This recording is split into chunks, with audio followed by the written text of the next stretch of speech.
Can your own mother destroy your dream just to control your life? I was standing in my bedroom, staring at an empty envelope that had been opened. Not by me. It was from the university I had prayed to get into. A full scholarship. 4 years. Everything paid for. But I never saw that letter. Until it was too late.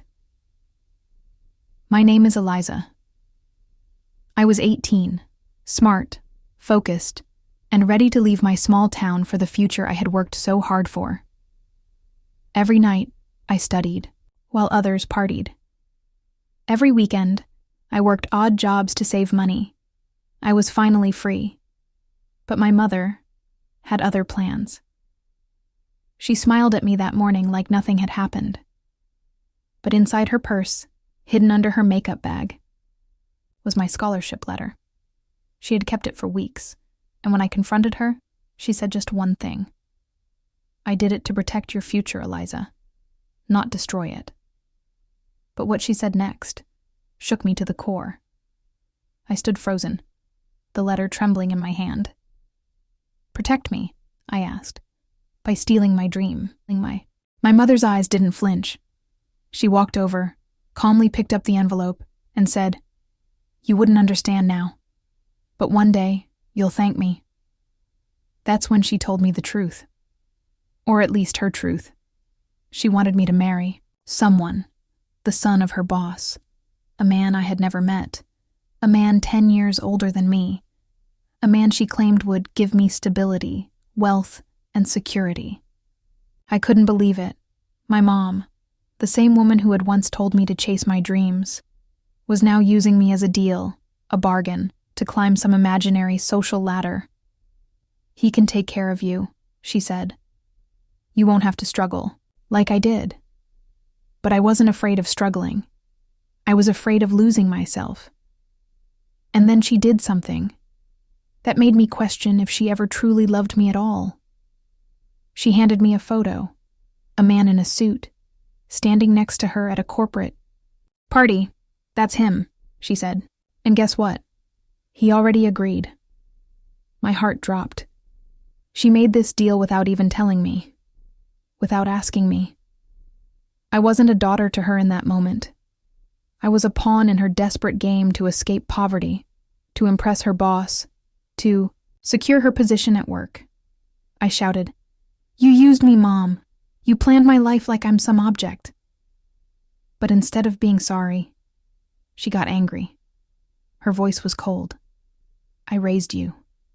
I fed you. I sacrificed everything. And this is how you repay me?" She blamed me for dreaming, for wanting more, for not obeying her.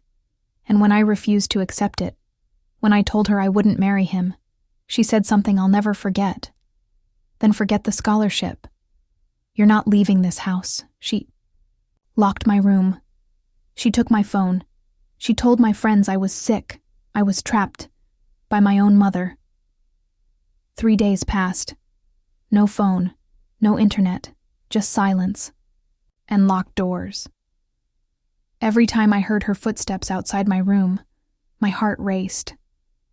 I felt like a prisoner in my own home. My own mother, the woman who once read me bedtime stories, was now controlling my future like a villain in a movie.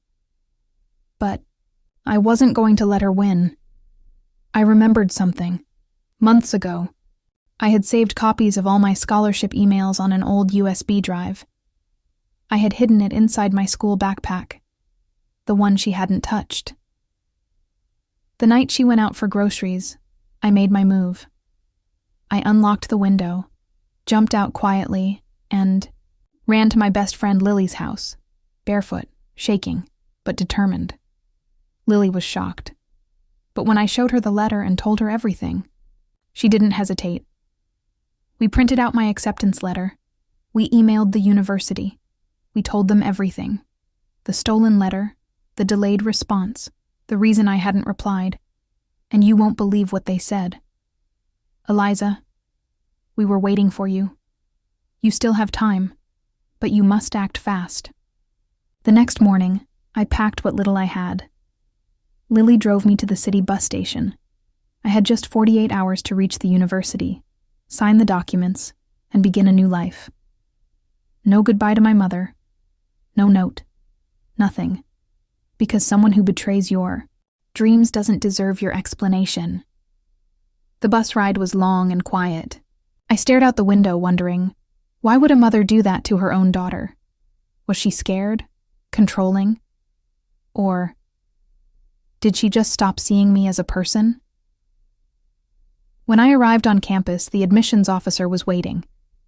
She smiled and said, "Eliza, you made it just in time. Welcome to your future."